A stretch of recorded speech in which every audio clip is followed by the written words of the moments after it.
Last evening, we left off talking about the importance of your broker and how you go about choosing a broker based on the most important considerations for your trading success.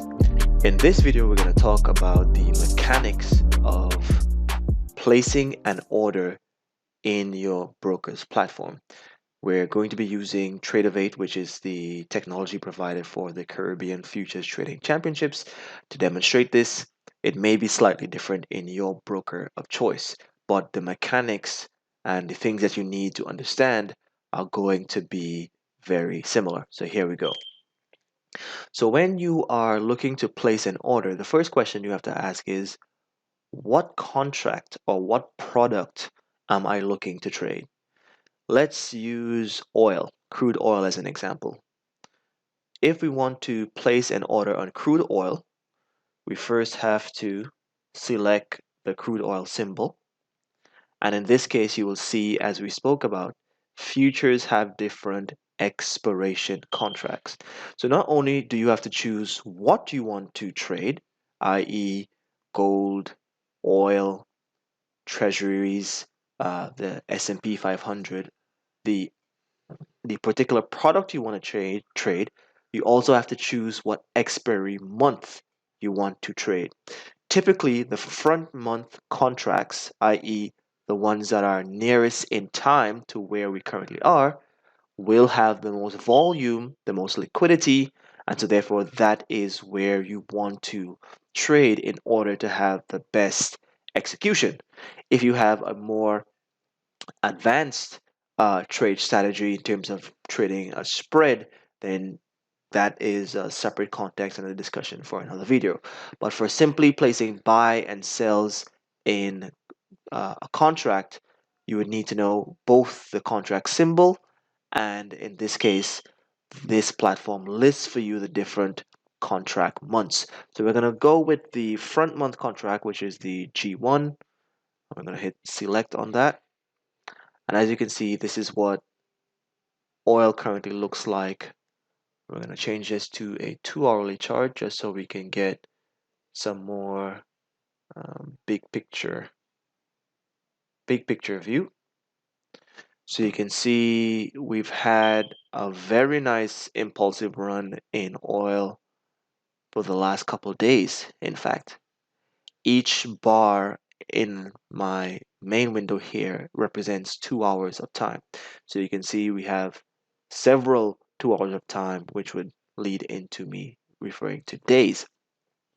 So we're gonna create a new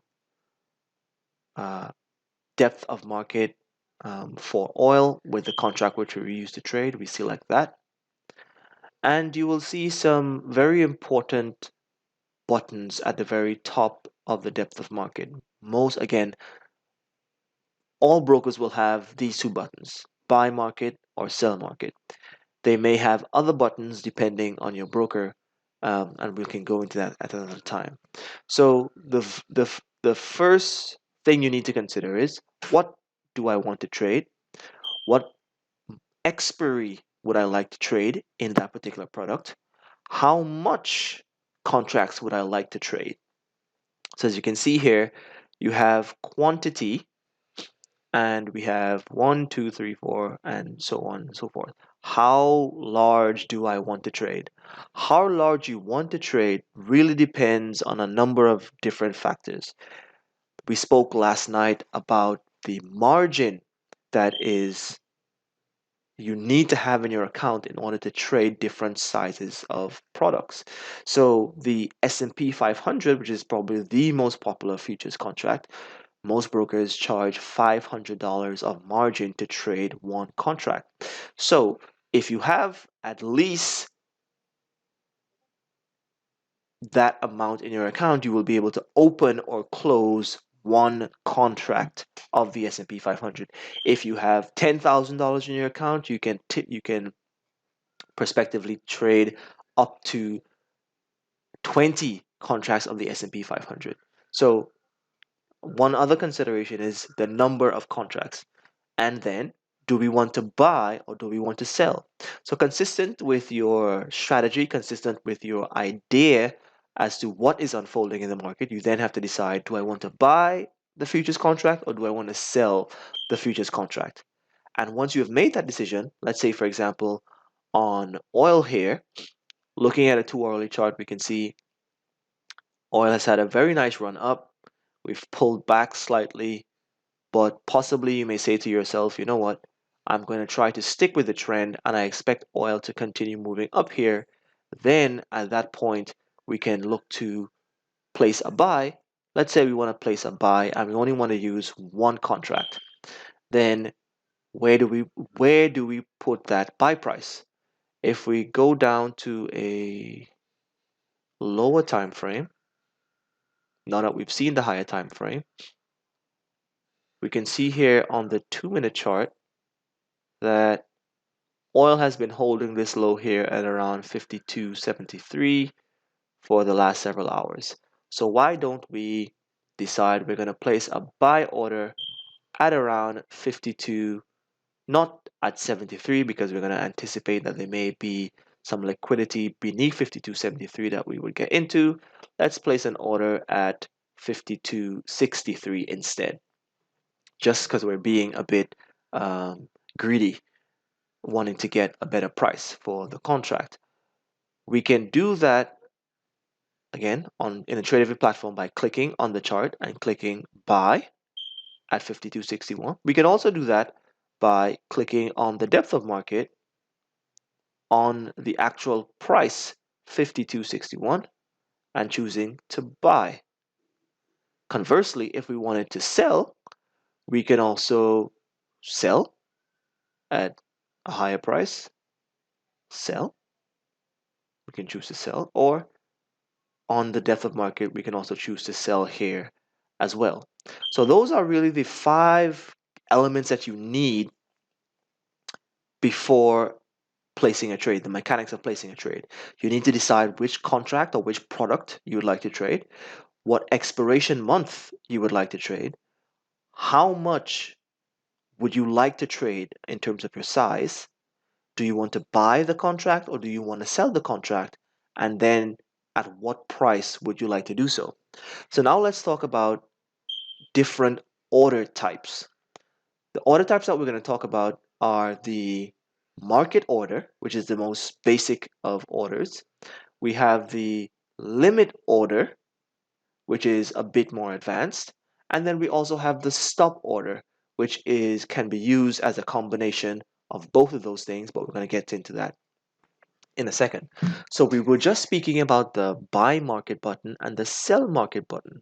What these buttons do. A market order is simply an order to execute at the current best available price, whether on the buy side or on the sell side.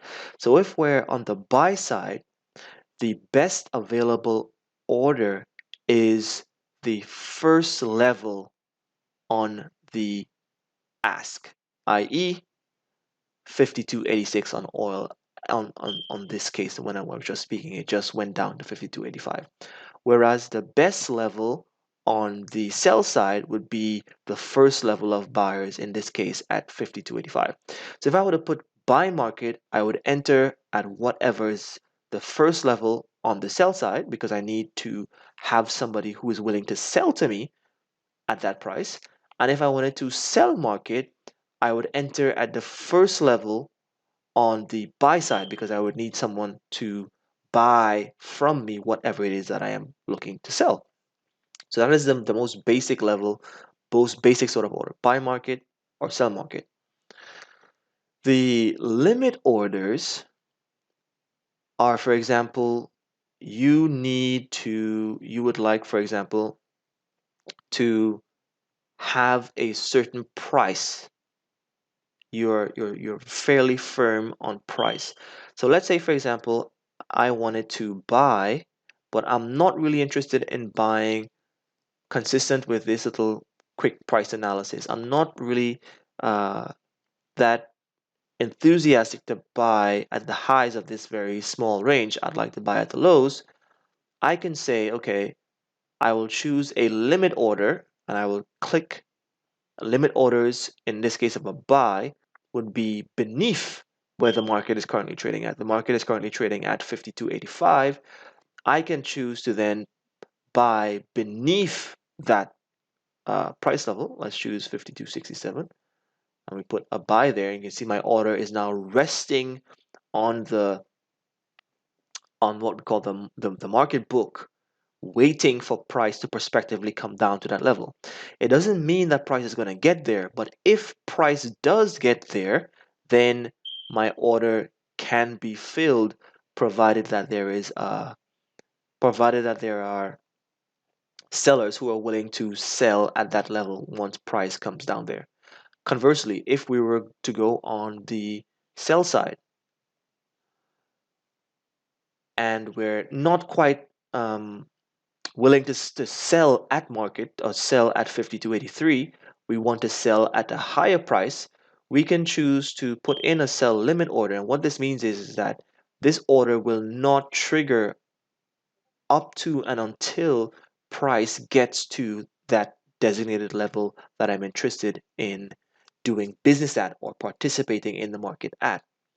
So the thing with limit orders is that because you are designating a specific price, you your order may not get filled because price may simply move away from your order in the opposite direction, or it may come just up to your order and then turn around.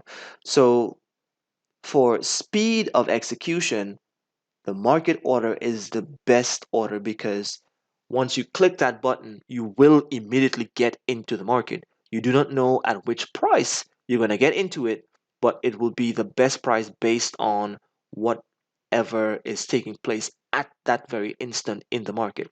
In a fast moving market, when you put a market order in, price can move significantly away from where you expect it to get filled. But in a slow moving market, like for example, we're now in the overnight session and things are not moving as quickly, you will get um, a fair fill provided the prices are not moving around too quickly. Conversely, on the limit order, you will wait a while, but you will get the price that you want if price gets there. And what is a stop order? So a stop order is one in which it must be triggered. Very similar to a limit order in that sense. It must be triggered. Let's say, for example, I wanted to buy the market, but I wanted to buy the market at a certain level once it passes through a certain level.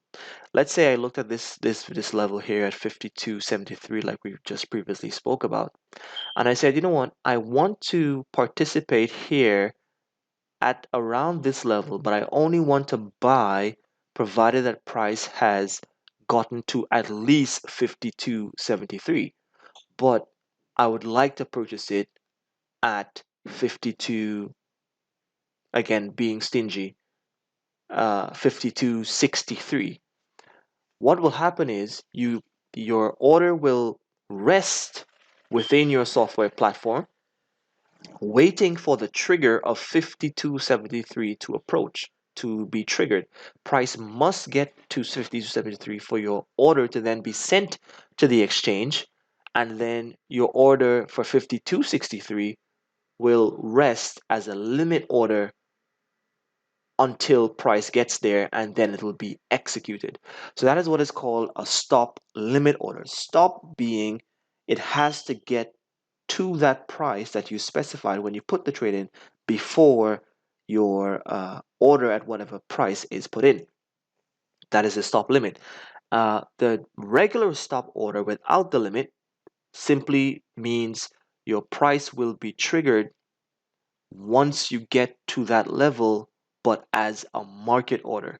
So if I have a stop order, for example, on the buy side here at 52.70, it means that all the while price is gyrating and it does not get to 52.70, my order will not be sent to the exchange.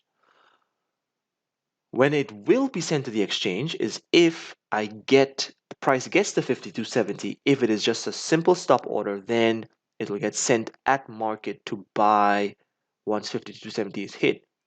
I may get filled at 52.70 if the market is fairly slow moving. If it is not slow moving and it is fast moving, I can get a fill in prices very near to that 52.70 level, given the fact that a market order will get you into the market immediately. So those are the type of orders. We have the market order, which is the most basic of orders. We have the limit order, which is a bit more advanced, and then we have the stop market and stop limit orders. Very important to know and understand as you're beginning to consider trading futures contracts.